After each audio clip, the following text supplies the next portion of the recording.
से exercise 10.1 question number 11 हो चुका है शायद। 12 से स्टार्ट करते हैं। देखो, the two sides of a triangle are 12 centimetre and 14 centimetre. कि ट्राइंगल है, उसकी टू साइड्स हमें गिवन दी है। First is 12 centimetre, side of triangle A is equals to 12 centimetre.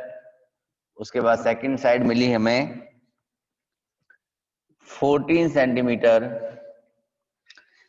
And given दिया हमें पेरीमीटर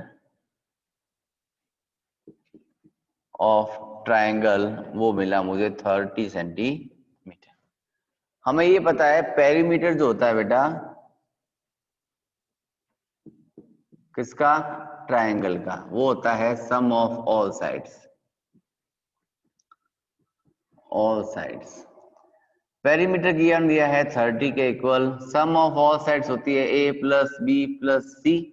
सी साइड तो हमें गिवन ही नहीं है, इट मींस उसको हमने एक बार के लिए मान लिया वो x के इक्वल है। तो ये बना 30 is equals to 26 plus x, therefore x is equals to 4 centimetre.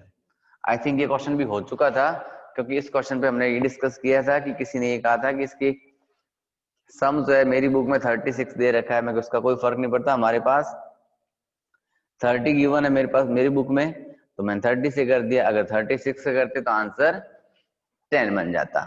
ठीक है, कोई दिक्कत नहीं है, रिपीटेड क्वेश्चन हो गया। नेक्स्ट क्वेश्चन देखते हैं, question number 13।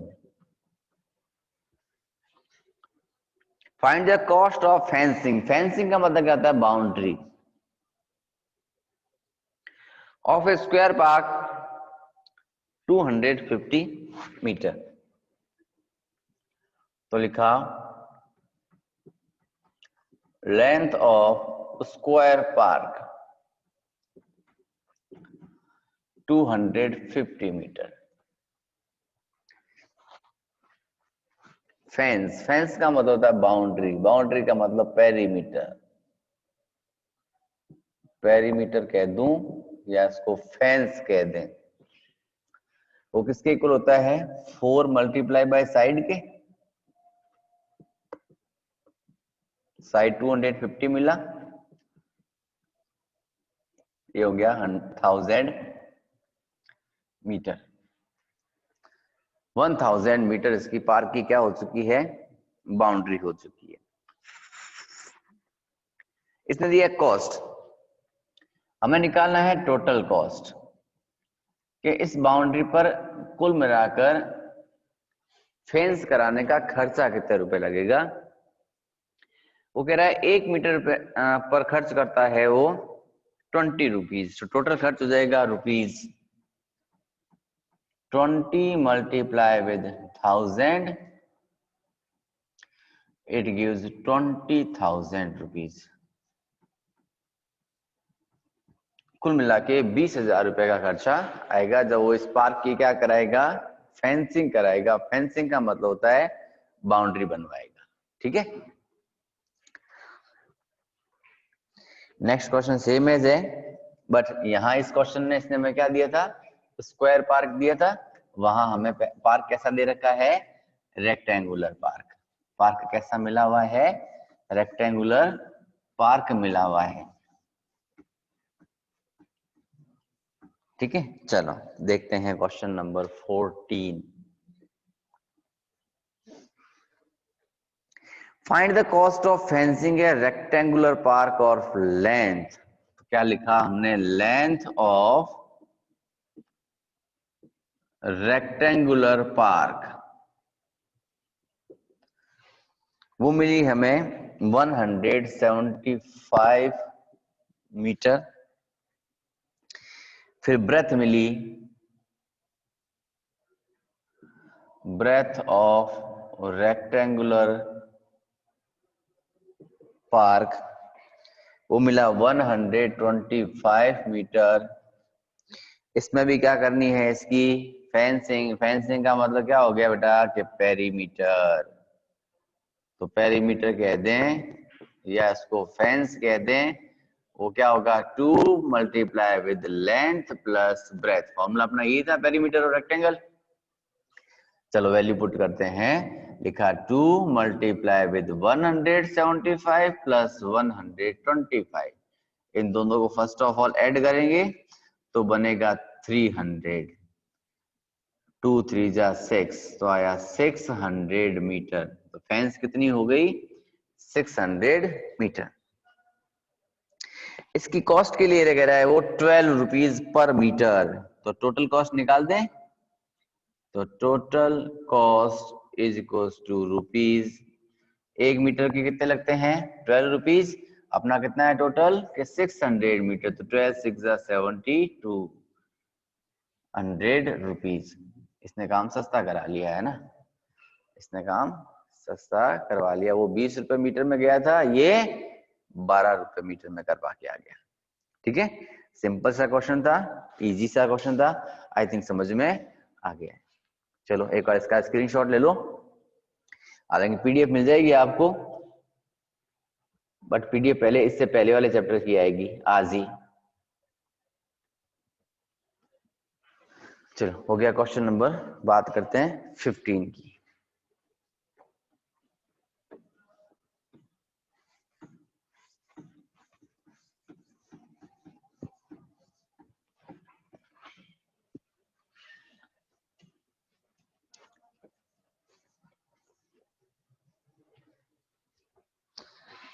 Fifteen number question कह रहा है Sweety runs around a square park of side 75 metre. Sweety क्या करती है, एक स्क्वायर शेप का पार्क है, उसके चारों तरफ रन करती है यानी भागती है, और पार्क की साइड कितनी है 75 मीटर। तो लिखा लेंथ और साइड ऑफ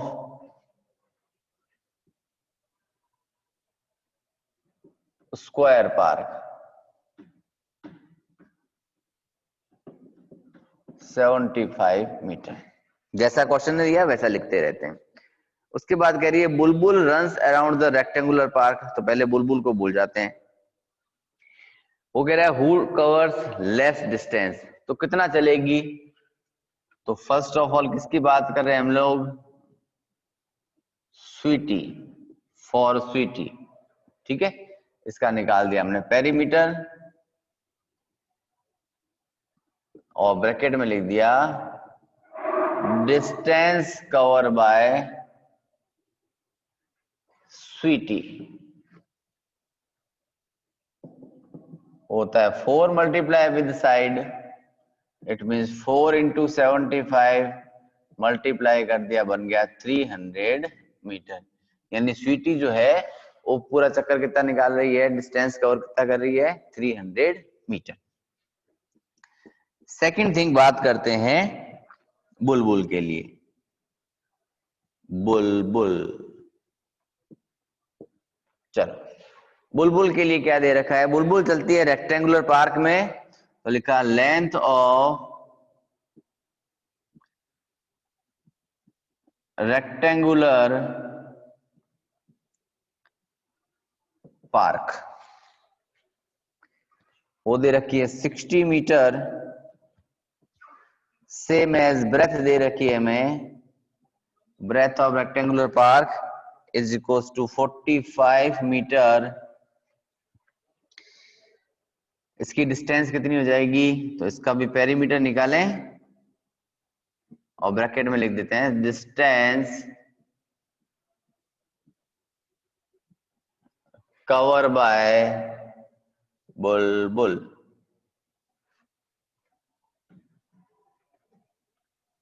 बुलबुल ये 2 multiply by L plus B, क्योंकि रेक्टेंगल का पेरीमीटर यही होता है ना। चलो 2 का 2 लिखा हमने, लेंथ थी 60, ब्रेथ थी 45, दोनों मिलके बने 105, तो 2 multiply with 105 it gives 210 metre. देखो बुलबुल चक्कर निकाल के आई है 300 मीटर का, और सॉरी स्वीटी चक्कर निकाल के आई है 300 मीटर का, और बुलबुल चक्कर निकाल के आई है 210 मीटर का। तो क्वेश्चन पूछा गया है हु कवर्स लेस डिस्टेंस, कम कौन चला, बुलबुल। तो बुलबुल कवर्स लेस डिस्टेंस। क्वेश्चन ने सिर्फ इतना ही पूछा है, बट कितने से चली, तो by 300 minus 210 is equals to 90 metre. यानी कुल मिला के जो बुलबुल जो है वो 90 मीटर डिस्टेंस कम कवर करती है कंपेरेटिवली स्वीटी से। क्वेश्चन नंबर 16 करने से पहले यहाँ तक एक बार देख लो फटाफट, अगर कोई डाउट हो तो डाउट पूछ लो, अदरवाइज स्क्रीनशॉट ले लो। चलो बढ़ते हैं फिर अपने नेक्स्ट क्वेश्चन की तरफ। Question number 16,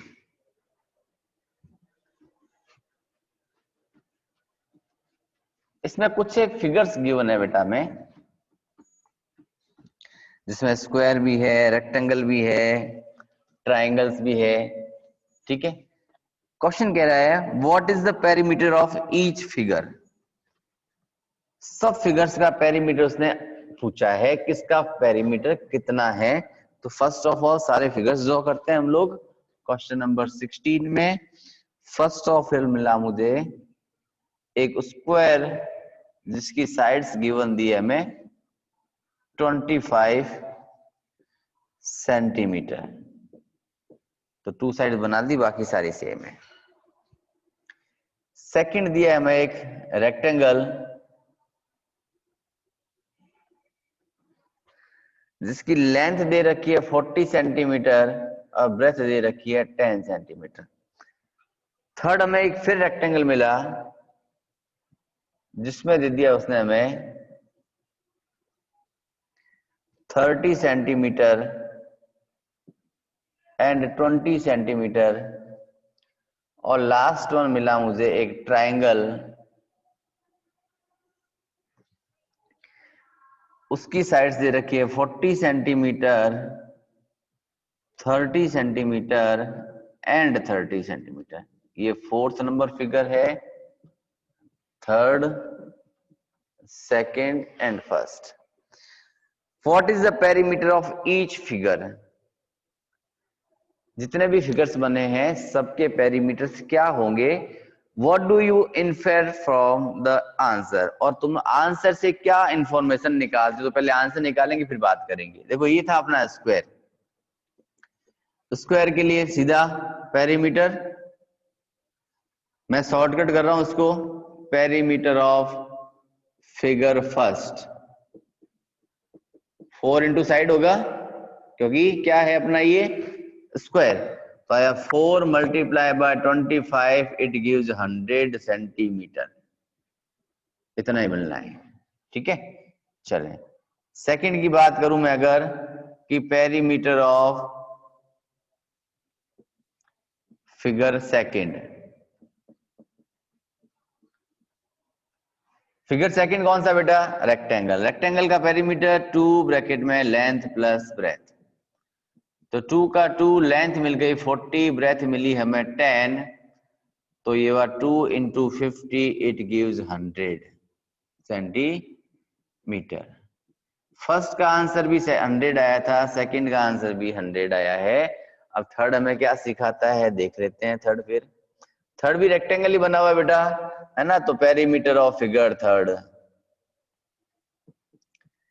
perimeter of figure third वो भी किसके इक्वल आएगा, 2 multiply with L plus B के। तो 2 का 2 रहेगा, लेंथ बनेगी 30, ब्रेथ मिलेगी 20, टुगेदर मिलके बने 50। तो आया 2 multiply with 50 it gives also 100 centimetre. यानी ये भी कितना मिल गया हमारे पास में, 100 सेंटीमीटर। ठीक है, बात करते हैं नेक्स्ट पार्ट, यानी पार्ट नंबर 4, जो कि एक ट्राइंगल दे रखा है। और ट्राइंगल का पेरीमीटर क्या होता है, sum of all sides, perimeter of figure fourth. Direct sum कर दूं तो देखो 30 plus 40 it also gives 100 centimetre. यानी यहां से हमने देखा कि हमें अगर फिगर डिफरेंट दे दिए गए, फिगर हमें क्या दे दिया गया, डिफरेंट दे दिए गए, बट सबके पेरीमीटर्स क्या बने, इक्वल बने। सबके पेरीमीटर्स क्या हुए हैं, इक्वल हुए हैं।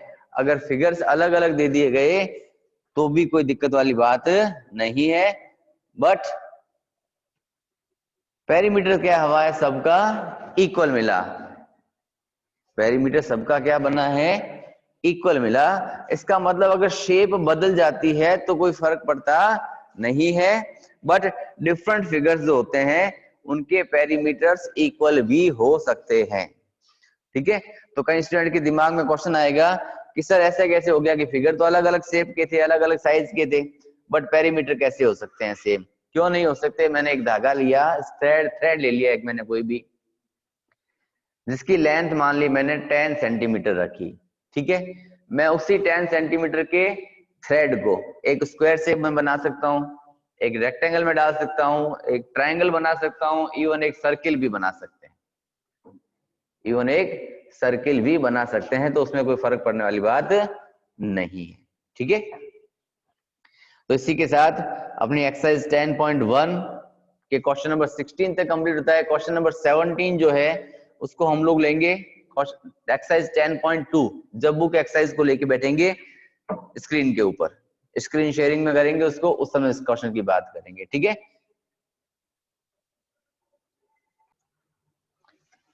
बात करते हैं एरिया। किसका एरिया बेटा, स्क्वायर का एरिया।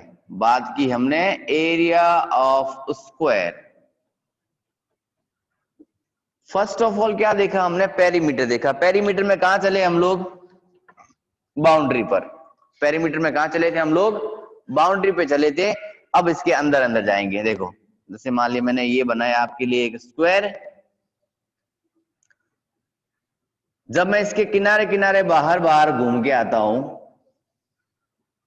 तो मैं बताता हूं आपको कि ये तो इसकी पेरीमीटर है। यानी कहां घूम गया मैं, इसकी फेंस पर, कहां घूमा उसकी मैं बाउंड्री पर। ठीक है, अगर मैं वही इसके अंदर वाली जगह कवर करता हूं तो ये कहलाता है मेरा एरिया। यानी इसने कितना स्पेस ऑक्यूपाई किया है वो कहलाता है इसका एरिया। उसको निकालने के लिए हमारे पास साइड इनटू साइड किसका हो जाएगा, स्क्वायर का एरिया। एरिया ऑफ स्क्वायर जो है वो हमारे पास साइड इनटू साइड हो जाएगा। ठीक है, क्योंकि मैंने लेंथ को ब्रेथ से क्या कर दिया है, मल्टीप्लाई कर दिया। अगर मैं वही बात करूं आपके लिए एरिया ऑफ रेक्टेंगल में, तो रेक्टेंगल की बात करते देखो बेटा, लेंथ और ब्रेथ बनती है अपने पास, हमारे ABCD अपने पास रेक्टेंगल था, इसको मैंने कह दिया आपके लिए लेंथ, इसको कह दिया मैंने आपके लिए ब्रेथ। ये हो गया इसका स्पेस कवर किया हुआ, यानी इसका एरिया क्या कहलाएगा अपना, कि लेंथ मल्टीप्लाई बाय ब्रेथ। अगर मुझे किसी क्वेश्चन में उसकी लेंथ मिल जाती है तो मैं ब्रेथ कैसे निकालूंगा बेटा, तो length is equals to area of rectangle upon breadth, यानी ब्रेथ से डिवाइड कर देंगे। और वही मुझे अगर ब्रेथ फाइंड आउट करनी हुई तो मैं लिखूंगा breadth is equals to area of rectangle upon length. ठीक है, अगर मैं बात करते हैं एरिया ऑफ स्क्वायर के रिगार्डिंग, तो इस चीज को हम लोग ऐसे भी लिख सकते थे कि area is equal to side का स्क्वायर, यानी साइड कितनी बार थी अपने पास में, 2 टाइम थी। साइड कितनी टाइम थी, 2 टाइम। अगर मैं यहां से निकालूं उसकी साइड, तो साइड बनेगी square root of area of square. ये भी स्क्वायर का स्क्वायर रूट निकालना आपके सिलेबस में आया हुआ नहीं है, बट कैसे निकलता है, सिंपल सिंपल से एग्जांपल लेकर हम लोग इस क्वेश्चन को सॉल्व करेंगे नेक्स्ट डे की क्लास से। यानी नेक्स्ट डे की क्लास चलेगी अपने एक्सरसाइज नंबर 10.3। आज के लिए इतना ही कुछ, बाकी नेक्स्ट डे की क्लास में।